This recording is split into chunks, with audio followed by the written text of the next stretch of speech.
You're 51, and you have nothing." He didn't even lower his voice when he said it. "Dinner table, family sitting right there." And somehow that made it worse. I remember the exact way the room went quiet after that, not shocked, not offended, just uncomfortable. Like everyone heard it, but no one wanted to deal with it. My brother leaned back in his chair like he'd just said something normal, like it wasn't a sentence that could sit in your chest long after the moment passed. "You should have figured things out by now," he added casually, then took a sip of his drink. Just like that, conversation over for him. I didn't respond immediately, not because I didn't have something to say, but because I knew anything I said in that moment wouldn't matter, because people like him don't listen to replies, they listen to results. And at that moment, on paper, he was right. No big house, no flashy car, no impressive title to throw around at family dinners, just me, 51 years old, and apparently, according to him, that meant I had failed. My mother tried to shift the conversation. "Let's eat," she said softly. But the damage was already done, because words like that don't just disappear. They sit there, replay, echo, and the worst part, it wasn't the first time he'd said something like that. Just the first time he said it out loud in front of everyone. I finished dinner quietly, not rushed. Not dramatic, just done. No argument, no reaction, because I'd learned something over the years. Silence makes people underestimate you. And sometimes that's exactly what you need. That night I went home alone. Same place I'd been living in for years. Nothing fancy. Nothing worth bragging about. But it was quiet. And for the first time that day I could actually think. His words replayed again. "You're 51 and you have nothing." I sat there for a long time. Not angry, not even hurt anymore. Just clear.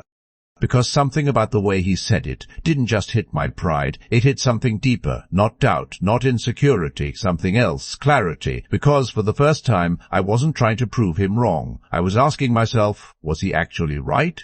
And that question, that honest, uncomfortable question, changed everything. I got up, walked over to the small desk in the corner, and opened a drawer I hadn't touched in months. Inside it was something I'd been avoiding, not because I forgot about it, but because I wasn't ready. Until now. I pulled it out slowly, held it in my hands, and just stared at it for a moment, because what my brother didn't know, what no one at that table knew, was that I wasn't starting from nothing. I was standing on something I hadn't used yet. He thought I had nothing. What he didn't know was that I had something I never used. The envelope felt heavier than it should have, not physically, but mentally, like it carried years inside it. I hadn't opened it in a long time, not because I forgot, but because opening it meant facing something I avoided. Inside was a document, folded, slightly worn at the edges, but still intact. I placed it on the desk and slowly unfolded it. Every movement felt deliberate, like this moment mattered more than I wanted to admit. It was a contract, dated years ago, from a time when my life looked very different. Back then, I wasn't the 51 with nothing version of me. I was building something, not loudly, not publicly, but steadily. A small business idea that started as a side project. Late nights, early mornings, quiet progress. No one paid attention to it back then, including my brother. Because it didn't look impressive at the time. And people only notice things once they become obvious. The contract in my hand was proof of that beginning. A partnership offer I never accepted, not because it was bad, but because life got in the way. Responsibilities, unexpected problems. Things that don't wait for your plans to be ready. So I paused, told myself I'd come back to it later. But later has a way of turning into years, and years into silence. Until tonight, I read through the contract again, slowly, this time with a different mindset. Because now it didn't feel like something I missed. It felt like something I left unfinished. And unfinished things have a strange way of waiting for you. At the bottom of the page was a name, the person who originally believed in the idea, someone who saw value in it before anyone else did. I hadn't spoken to him in years, not after I stepped away, not after I chose stability over risk. But now stability didn't feel like enough anymore. My brother's voice echoed again. "You're 51 and you have nothing." For the first time, that sentence didn't feel like an insult. It felt like a trigger, a line that separated who I was from who I could still become. I picked up my phone, scrolled through contacts I hadn't touched in years. It took a minute to find the name, but when I did, I didn't hesitate. I pressed call. The line rang longer than expected, each second stretching the moment. Part of me thought he wouldn't answer, that too much time had passed. But then he picked up. "Hello?" His voice sounded older, but familiar. I took a small breath. "It's me," I said. There was a pause. Not confusion, recognition. "Well," he said slowly, "I was wondering if you'd ever call." I looked down at the contract in my hand and realized something in that moment. I hadn't lost my chance. I had just been waiting for the right reason to take it. I was wondering if you'd ever call. He didn't sound surprised. He sounded certain, like this moment had been expected, not planned, not forced, just inevitable. I leaned back in my chair, gripping the phone slightly tighter. "I wasn't sure if you'd even remember me," I said. He let out a quiet laugh. "People forget noise," he replied. "But I don't forget potential. That word hit differently. Not success, not money. Potential, because potential doesn't disappear. It just waits. I still have the contract," I told him. I glanced down at the paper in my hand. Another pause. But this one felt heavier, more serious. "You kept it?" he asked. "I didn't throw it away," I replied. "Just didn't act on it."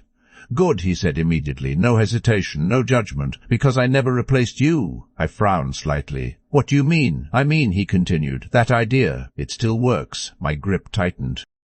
"You're serious?" "I wouldn't say it if I wasn't," he replied calmly. Then he added something that shifted everything. "I've been waiting for the right time to revisit it." "And now?" I asked. "Now," he said, "the market is finally ready for it." That sentence landed like a switch flipping in my head. Because timing is everything. Back then, it was just an idea, too early, too unnoticed. But now, it wasn't early anymore, it was aligned. What would it take to restart? I asked. Straight to the point, no overthinking, no hesitation, because something inside me had already decided. I wasn't calling just to talk, I was calling to move. Commitment, he said simply. Not interest, not curiosity, commitment. That word carried weight, more than money, more than skill. Because commitment means you don't stop when it gets uncomfortable. "I'm in," I said, before my mind could interrupt. Silence on the other end. But this time, it wasn't doubt, it was confirmation. "Good," he said, "because I already started setting things up." I sat up straighter. "What do you mean?"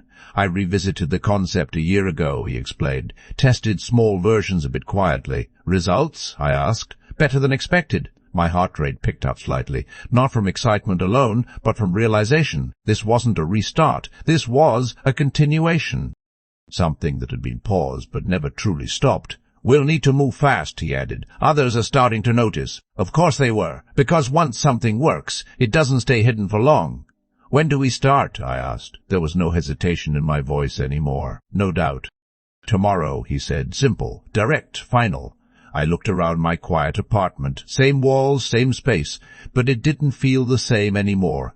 Because in that moment everything had shifted. Not my situation yet, not my bank account, not my life, but my direction. And sometimes that's the only thing that needs to change for everything else to follow. Tomorrow, one word, but it didn't feel small. It felt like a deadline. I barely slept that night, not because I was nervous, but because my mind wouldn't slow down. Ideas, plans, possibilities. All the things I'd ignored for years suddenly came rushing back. By morning, I wasn't questioning anything anymore. I was moving. The call came early, earlier than expected. "You ready?" he asked. No small talk, no warm-up. "Yeah," I replied, and this time I meant it completely. "Good," he said, "because we don't have time to ease into this." That sentence told me everything. This wasn't casual. This was serious. Within hours, I was looking at things I hadn't seen in years. Updated models, refined ideas, proof that the concept had evolved. "What you built back then," he said, "was ahead of its time. But now it fits perfectly." That's when it hit me. I wasn't late. I was early and paused. And now I was picking up right where I left off, but stronger. The first step wasn't glamorous. No big announcement, no dramatic launch, just work. Focused, quiet, consistent. Days started blending together. Morning to night, I was locked in. No distractions, no overthinking, just execution. Because this time, I wasn't chasing validation. I was building something real. Small wins started showing up. Nothing massive, but enough to confirm we were on the right path. "See that?" he said during one call. "That's traction. Not hype, not luck. Traction.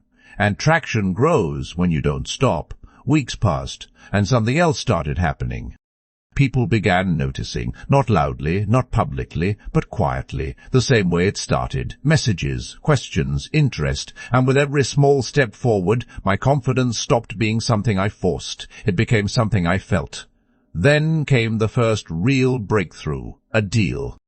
Not huge, but big enough to matter. I stared at the numbers for a long time, not because I didn't understand them, but because I did. This wasn't luck anymore, this was working, and once something works, it scales. That same week something unexpected happened. A message popped up on my phone from someone I hadn't heard from in a while. "My brother." Simple message. "Hey, what have you been up to?" I stared at it for a second, not surprised, just aware, because people don't notice when you're trying. They notice when you're progressing. I didn't reply immediately.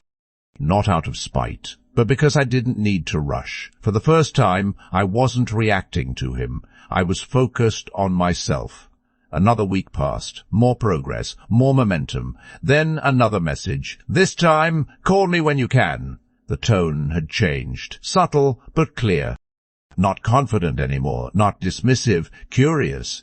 I looked at the message, then back at everything I was building, and for the first time I realized I didn't need to prove him wrong anymore, because soon he was going to see it for himself.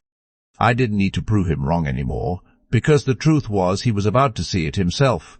I waited a full day before replying, not as a tactic, but because I finally had control over my time. "Sure," I texted back. "Let's meet. Simple. No emotion." He suggested the same place as before, same table, same setting. But this time, nothing about it would be the same. I arrived early again. Old habits, but the feeling was different. Last time, I sat there carrying doubt. This time, I carried clarity.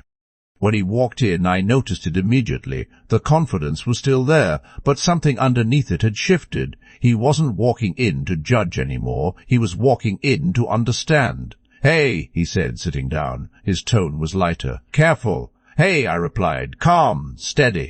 There was a pause, the kind that didn't exist before, because this time he didn't know what to say first. "I've been hearing things," he finally said. I didn't respond immediately. I let him continue.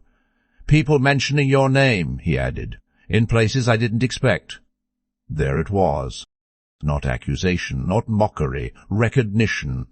"I've been working," I said simply. No explanation, no defense, because results don't need long speeches. He leaned back slightly. "Studying me." "You didn't tell me," he said. I shrugged lightly. "You didn't ask." That line landed. Not aggressive, just honest. Another silence, but this one felt heavier. "I didn't think," he started, then stopped. "Didn't think I could, didn't think I would." He didn't finish the sentence. He didn't need to. "I know," I said, calm, no edge. Because I understood something now. People don't always doubt you out of hate. Sometimes they just can't see what you see. "So what is it?" he asked. "What are you building?" I looked at him for a moment. Then I answered. Not with excitement, not with ego, just facts. I explained the concept. The growth, the direction. I kept it simple. Because complexity impresses people, but clarity convinces them. He listened quietly. No interruptions this time, no smirks, no dismissive looks, just attention. When I finished, he exhaled slowly. "That's big," he said. I nodded slightly. "It's growing." Another pause. Then he said something I didn't expect. "I misjudged you." There it was, not hidden, not softened, clear. I didn't react immediately, not because it didn't matter, but because it didn't control me anymore. "It happens," I said, and I meant it. Because holding on to that moment, that insult, wasn't useful anymore. What mattered was now. He leaned forward slightly. "So, what's next?" That question felt different. Not above me, not judging me. Level, we scale, I said. Short, direct. He nodded slowly, like he was recalibrating something in his mind, because the version of me he thought he knew didn't exist anymore, and that's the part people don't expect. They expect you to stay where they last saw you, but growth doesn't ask for permission. It happens quietly, until one day it's undeniable. We stood up to leave. Same place, same door, but as we walked out, I noticed something. He wasn't walking ahead anymore. He was walking beside me. And in that moment I realized it was never about proving him wrong. It was about becoming someone who didn't need anyone's approval to move forward.